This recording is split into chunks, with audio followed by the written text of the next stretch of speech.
અખત બનો દેવી 52 ઝોપડીઓમાં છેલ્લા ઘડીનો ખેલ ખેલનારી આખરી ઘડી આવે તો મારી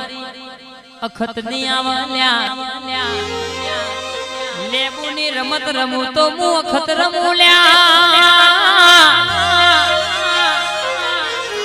દુશ્મન ન કદાચ જીના ઘેર વળગું ઇના ઘેર આકડા ના ઉગાડું તો મન અખત ના દુનિયામાં ઓળખ કોણ લ્યા જલારામ જેવું તાળું ના મરાવું તો મન અખત ના દુનિયામાં સલામ કોણ કરા લ્યા આવી મારી કારી 14 સાધનારી મારી અખત ઝોપડી આવ્યો ઉડતો ચકલો ભૂઈ પાડનારી આળા તણ તાળી પાડીને ખેલ